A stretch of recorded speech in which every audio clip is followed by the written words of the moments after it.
লুচি। আর দেখো জন্মাষ্টমী, আমাদের গোপালটা আনা হচ্ছে না, আমার মায়ের বাড়ি।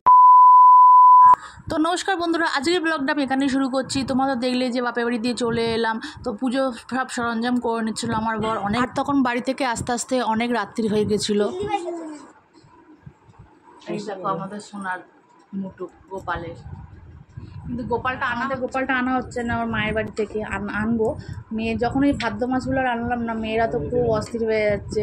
তাই দেখছি প্লাস্টিকের যে ওটাকে বৃন্দাবন থেকে এনে দিয়েছিল এক দিদা, তো ওই ঠাকুরটাকেই আমরা মালা পরিয়ে দিচ্ছি, মানে মুটুক পরিয়ে দিচ্ছি।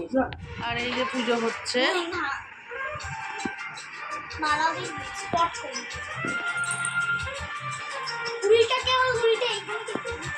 তোমাদের সেরেছে কেন? কি খাচ্ছিস তুই?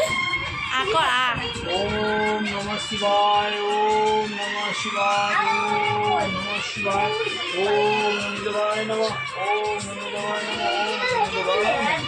আমাদেরকে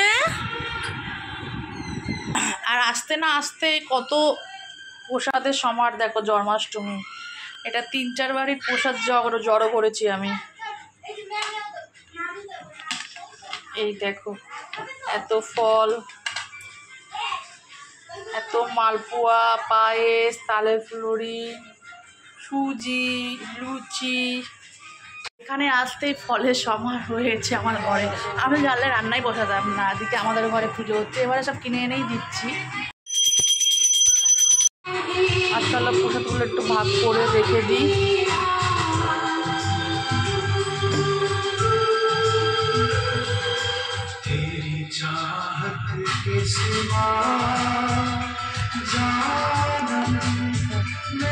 মালপোয়া,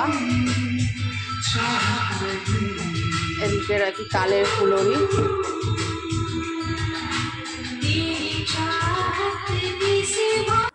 আর এই বছর যখন সবাই প্রসাদ দিয়েছে না, সব গুছিয়ে গুছিয়ে রাখছি, তো মনে হচ্ছে যে আমরাও সামনের বছর গোপালটাকে এনে ঘরেই পুজো করব। আমাদের যেহেতু বাপের বাড়িতে একটা গোপাল মানে ছিল, ওটা আমরা পুজো করতাম ঠাকুমা থাকতে, পরে আর হয়নি, কারণ সবারই বয়স হচ্ছে, অত কেউ পারে না। তো এখন দেখছি মেয়ে বড় হওয়ার পর না, সবার ঘরে যখন গোপাল আছে, ও বায়না করছে আমাদের ঘরে গোপাল এনে পুজো করো।